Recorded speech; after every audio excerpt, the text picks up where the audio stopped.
Hey, everybody, this is Dennis Brown, former San Francisco 49er and Super Bowl champ. I'm here on the 49er Weekly Show, The Grueling Truth, with Dexter and Matt. Garoppolo, deep down the middle, that's a lift-off. Shanahan and Jimmy, Bill in Montana. Speaking for the Empire, salute from Santana. Yeah, handoff, down the middle. Beast through the D-line and made him look brittle. Out of nowhere, Sherman in the corner. 60 other way, huh? Kings of California. Every breath, tribute to the greatest. Dwight Clark in our heart since the catch when he made it. As we build, brick by brick, no imitation, just the patient while we repping them Niners. We are the 49ers. Who are we? We're the 49ers. Welcome, everybody, to the 49ers Weekly Show on the Grueling Truth Sports Network, brought to you by Replenishing Care Technologies, the future in sports medicine. Check it out at thegruelingtruth.com. I'm one of your co-hosts, Matt Andrew Scabbage, and I'd like to welcome in our other co-host, Super Bowl 29 champion, former 49ers running back, Dexter Carter. Hey, Matt, great to be with you on this beautiful morning here in Georgia to talk about a great win. Hey, we're 3-0, so anytime you win, it's a great win. But, hey, it's going to be great reviewing this game from this past weekend, previewing this next one. Yes, sir. It is nice. I'm so used to, at this point, this is our fifth year doing the show, which is unbelievable in and of itself. But this is the first time we've been able to go victory after victory after victory so far, and I am enjoying it. And, Matt, we've earned this. Hey, yes, sir. I know Shanahan and Lynch, they've earned it along with these members of this 49er team. But, hey, we have hung in there, and we've seen the development. We've seen the improvement.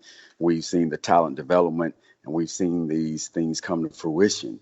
And no surprise that we're 3-0. So it's wonderful getting together with you and see how far we've come and how things are coming to fruition now. And things, are looking really well here at 3-0. Yes, sir. You said it right. We have earned this. We've had to review some pretty ugly games. So it is nice to have Victory Week a few weeks in a row and talk about some wins. No doubt about it. No doubt about it. And we're going to talk about a few things here. But I'm going to tell you, man, the key position, in my opinion, over the years that we've been talking about that we knew was going to be an impactful segment and group on the team, and it's this defensive line. They are aggressive. They're getting to that quarterback. They're stopping the run. I mean, I really like this group of guys on this front line that the 49ers have developed.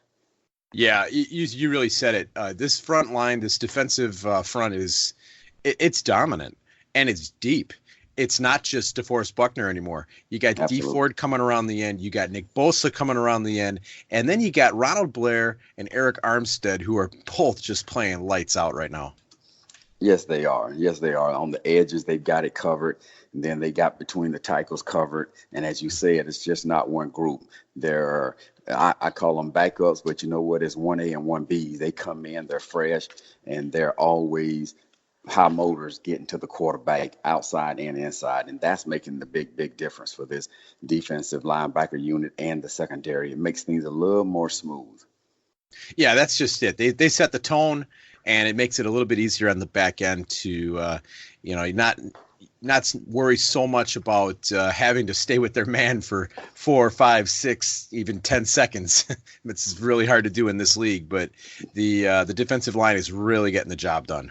They are, unless you're Verrett this week who, finally got some action because Witherspoon, went down. And unfortunately, you're going to find a good offense, or an NFL offense that is going to go at what they think is the weak link. And he's not weak in a talent perspective. He's a weak link because he hadn't played coming off of an injury. So this is his first valuable action. So they did exactly what they were supposed to do. They went at him and took advantage of him on a couple of opportunities and scored on one. So, I think things can only, be up for him. And I still believe in him. But hopefully Witherspoon's not hurt too bad.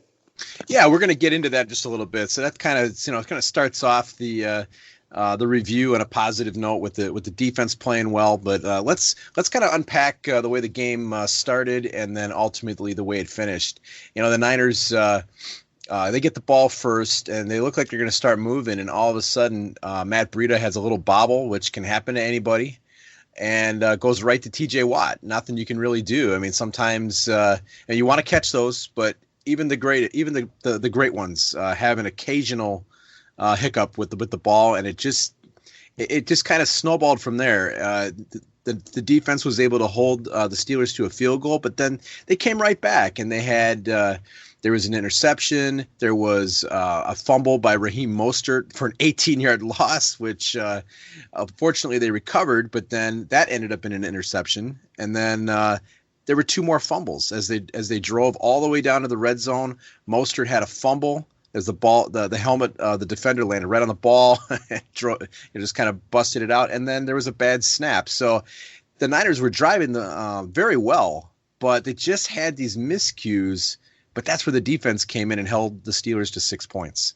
Absolutely, and as you stated, mishaps are going to happen. You know what? If you're going to play this game long enough on every level, if you're a running back, you know what, you're going to fumble. If you're quarterback, you're going to throw interceptions. And sometimes when things go perfect, you know, you're going to bobble it. It is what it is. Your co-host has had, you know, a few of those mishaps happen to him, you know, but you can still have a good career in doing so. But what they did as an offense, the 49ers, is they overcame that, because usually 5 turnovers compared to the other team's 2, you don't win the ball game. Yes. But then, you know what, we have a defense that we have. And also when you look at the stat line, even with those turnovers, it's not many areas that we lost in. We lost in the turnover area, 5 to their 2. But then when you have 26 first downs to Pittsburgh 11, yes, total yards 436 to Pittsburgh's 239, a time of possession, I mean, we had 36, almost 37. They had, 24. And then the passing, we had them 268 to 160 and rushing 168 to 79. So when you look at that, that's how you can overcome 5 turnovers in a game and keeping them out of the end zone. And that's what our defense did.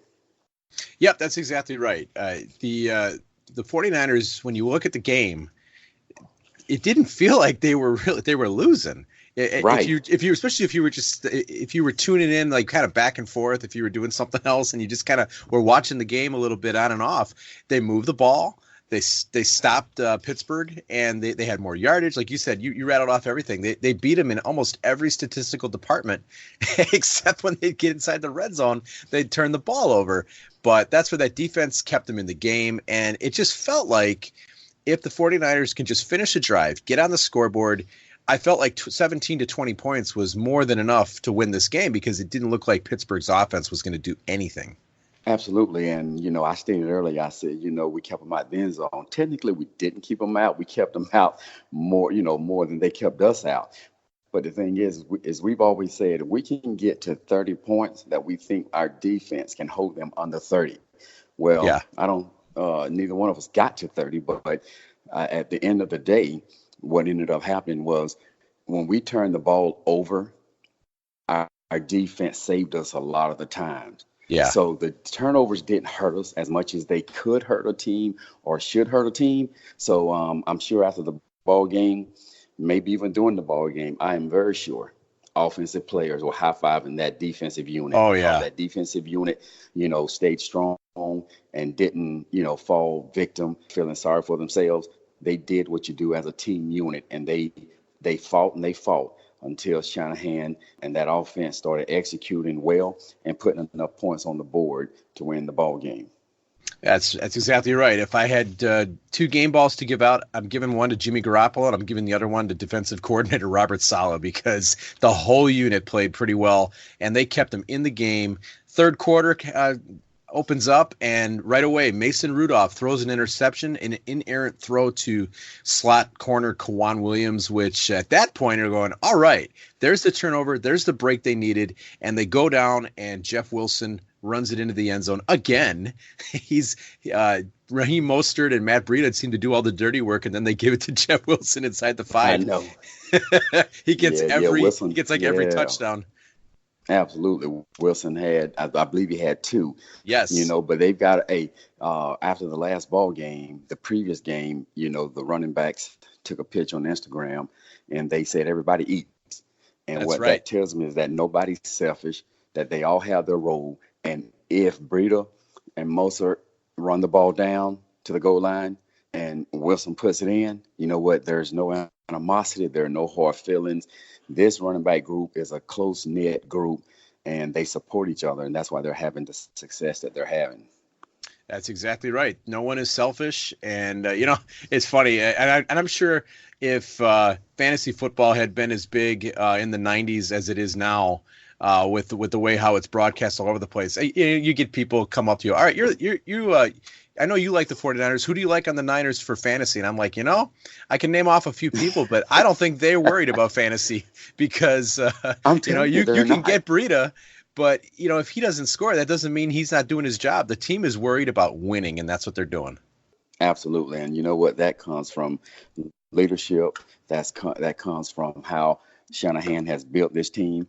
And, maybe they've tried it other ways or in the process of their development to where they're at over the last 5 years. And maybe it didn't work, but now they have a system that works. And it's not built on fantasy football. That's right. Now they're going to be 49ers, especially on that defensive front seven that, may be great fantasy players, but they are not worrying about that because if the team wins, the individual accolades are going to come. That's right. So in the third quarter, the Niners pulled ahead 10-6, and then you had Pittsburgh come right back all of a sudden. Juju Smith-Schuster, the one guy I just did not want to see have a game because I feel like he was easily their best player. He beats a corner, and then all of a sudden, a bad angle taken by the safety, and he is gone for like a near 80-yard touchdown. All of a sudden, 13-10, but I never felt like the game was out of reach. The Niners come back, answer again with Jeff Wilson. So now the Niners have a 17-13 lead, and then. Unfortunately, like you brought up before, cornerback Ahkello Witherspoon goes down with a foot injury. Just a real quick thing on that. It sounds like it is a foot sprain, but it could sideline him at least a month from the report yesterday. But he is seeking a second opinion, so we'll see what happens there.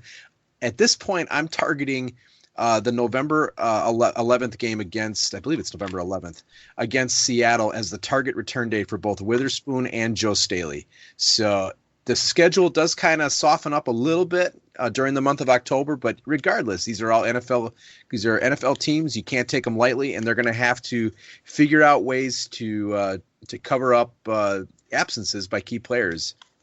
Absolutely, and Seattle game is a perfect game, so I'm looking forward to that target for them to return. But going back to Juju Smith, I think this bye week is coming at a great time, for that injury, for actually both of those injuries, and it gives Verrett a chance, to work during these 2 weeks and get more acclimated to, being there at that nickel back or even starting depending on where they put him. But he'll have more work these 2 weeks with Witherspoon, down, but when he came in, Juju Smith. Now, I have been waiting for him to live up to his billing since Brown left. He talks a little bit, but being, I didn't really like the way those guys, handled the Brown situation, especially when it comes to NFL players, money, blah, blah, blah. You kind of like let that stay in the background. We have a code. There are certain things you don't say when another man's trying to, does it have enough money? Yes, but still, he was trying to get his value. He wanted out of there. Maybe he didn't do it the right way. But at the end of the day, in that locker room, what you say in the locker room stays in the locker room. But nonetheless, Juju, that touchdown he caught, oh my goodness, I saw the speed that I've been waiting on. He exploded, and I saw some tremendous potential to replace Brown. I know a lot of people say he's not replacing Brown. He's his own person, blah, blah, blah. At the end of the day, you put him beside. I'm sorry, Brown's better than him. Right. Dealing with Brown's antics right now, that's another topic for another day. I can't endorse some of the things that he does, but hey, he's a great player, great practice player. He just needs to chill out, calm down, and find his way back into the league and just do the right thing. But nonetheless, getting off of Brown for a minute didn't mean to get on that too long there, Matt. No problem. But as you talked about, when Witherspoon injury came, and Verrett went in, first thing they did, they hit him, and they hit Deontay Johnson, That's right. beat him, and then they ended up hitting Juju. So, you know what? They introduced him and welcomed him back. So now he's got to get to work. So that doesn't happen, in 2 weeks. So, but the defense is going to be fine. He's going to get better. That team's going to continue to get better. But I'm going to tell you, that defensive coordinator and that offensive coordinator / head coach, they've got things rolling. And that team is believing, the 49ers believe in what they're doing. And the culture, I hate to say the culture is aiming back to where it was. But in reality, you know what? Those 5 Super Bowls, it was what it was. We know we were a winning culture. All we're trying to do is get it back, and we're going to get it back in Kyle Shanahan's way. And the 49er faithful definitely deserve that, because they've never failed this team. They've always shown up, and I'm glad that this team is off to the great start that they've had, and they ended up winning in front of their fans to go 3-0. That's right. You mentioned Jason Verrett, and all they put him in, and he gets a defensive interference penalty right away, and then gives up the touchdown. But they had to bring him out there. They had to test him. He, like you said, he's going to have an opportunity over the next few weeks to play. I think he'll improve. I don't think he's just going to get torched every play. But overall, I thought the defense played really well. And then when you get into the fourth quarter, this is where the stat line doesn't show everything. You can look at Jimmy Garoppolo's numbers and go, well, he had 1 touchdown, 2 interceptions. But when you watch him in the second half, he's under duress. And Right. He's making throw after throw, and he's connecting on, he's converting third downs. They're getting into the red zone. And then all of a sudden, you think they've got the game under control. Pittsburgh is up 20-17. You think the Niners are going in, and then Richie James comes in on like a jet sweep, and the ball gets snapped and bounces right off of him. Right. And but then they come right back. Eric Armstead, who's been under fire over the last few years for not living up to his first round selection, comes in and strips the ball, and then DeForest Buckner recovers, completely changes the game, puts the Niners in the driver's seat, and then Garoppolo leads them down, and they win the game on a pass to Dante Pettis. So that was it was a great way to end the game. It was a great way to send the faithful off with a victory. I know Levi's was loud, and I heard some reports just from friends and also from reading online that it definitely felt like home field advantage again. Absolutely. And again, there are things that's going to happen in the game that you're faced with, that you've got to just deal with adversity and come back from it. And this is a great time to do it, because one, Pittsburgh Steelers is a storied organization. Yes, they were down, Ben, and coming in with a backup quarterback, but still this team was able to deal with that adversity. Mm-hmm. Face it. Look it dead in the eyes, depend on each other, get it back together on that sideline, and stay together enough to come back on that field and win and score more points than them. So that's the key. So they learned a lot in this game now. That they dealt with the adversity, but they were able to, one, pull out the win and say, hey, we can deal with that adversity and come back from it and depend on each other. And they're still getting better. So I think, even though it was a challenging game, I think they ended the game a better ball club than they entered it. Yeah, I think so too. I think ultimately the adversity is such a key issue, because I think they really learned how to handle that over the last 2 years, getting in a lot of close games, coming away with a lot of frustrating losses. But you know what? They never flinched. They never stopped believing in each other. You never heard of big rifts in the locker room. They got closer, and you knew that those losses were going to be huge learning experiences that were going to pay off. And I think we're seeing that this year. And speaking of adversity, you got Joe Staley going down last week with a big injury, and he's the left tackle is a key position. They bring in rookie Justin Skule, and he actually held his own and played pretty well for a rookie, getting thrown in against a pretty good defense. And you did not see him getting thrown around or anything like that. He played well. So overall, I definitely think that's the key. The team handled adversity very well and came away with a win. Even if it wasn't pretty, who cares? 3-0, they won the game. Absolutely. You didn't see that scenario and situation you just mentioned.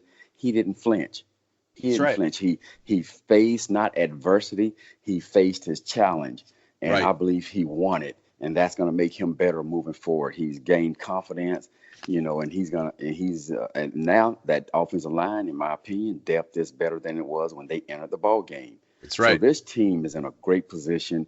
Fourth week, they can rest now, take a little time off, but still stay focused. And they're going to come back, in week 4, and they're going to be ready. That's right. So, coming back off the bye week, I know that wide receiver Jalen Hurd is coming back. He had a hairline fracture in his back. He's going to be healthy. Tevin Coleman is probably going to be back. And then in a few weeks, we'll have Joe Staley and hopefully Akilla Weatherspoon back, and then Trent Taylor at wide receiver. So, for the most part, everybody's healthy. Nick Bosa and Dee Ford should be back as well, fully 100%, hopefully. So we'll see. It's a whole lot better than last year when everybody was going down with injuries. So this is looking a lot better than last year and the year before. So overall, I expect the Browns to play pretty tough. They played the Rams really tough on this past Sunday night, but this game's going to be in San Francisco, and it's not going to be. I don't think it's going to be quite the same as the way they play against the Rams. I think the Niners are going to be able to handle their business. They're going to be able to pressure Baker Mayfield and do what they need to do to win the game. I do believe they're going to be able to pressure Baker Mayfield because it has more to do with the defensive front than it does Baker Mayfield. But what I will say is I do think this will be one of the biggest challenges thus far because, one, you got Chubb running the ball. Yeah. And I like him. I like the way he's running the ball. I like Baker. The best thing about Baker is the fact that he's got OBJ. He's got those top 3 receivers, that he's throwing to. And I like Baker, but Baker I think he needs to zip it up, stop being so forward with the things that he says, be a true leader and not a lot of the antics that he actually has, because when things go bad, it makes him look bad. So he's good enough to go out there and just focus, lead his team, and he's got the talent behind him at running back, the talent at wide receiver, to go out there and just sling it and hand it off. And he's athletic enough to run when he has to and move the chains. That's the challenge that I see the 49ers defense with. But I don't think Cleveland's going to come into Levi and win. But I do think it will be one of the biggest challenges, in these first 5 weeks of the season. Yeah, it's definitely not going to be an easy game. I think the Niners will have their challenges ahead of them, no question about it. But I think we're both in agreement they're going to come away with a win. So for now, they're going to get some rest in this bye week, and we're going to do the same. We're not going to have a show next week. We're going to take a week off. I'm actually going to be out of town, and so we're going to get back with you in 2 weeks to review that Cleveland Brown game. But everybody enjoy the game. I want to thank everybody for listening today. It's great to be 3-0. You got any final words? Hey, just Matt. Hey, it's always wonderful to talk to you and talk to the 49er faithful and review these games. And, I'm looking forward to being back in 2 weeks and talking with you again and talking about this Cleveland game and just seeing the team work hard during these 2 weeks and be ready for the Browns. That's right. So with that, I want to thank everybody for listening. Check out thegruelingtruth.com. And so for Dexter Carter, I am Matt Andrew Scavage. You've been listening to the 49ers Weekly Show on the Grueling Truth Sports Network, where the legends speak. Go Niners. Go Niners.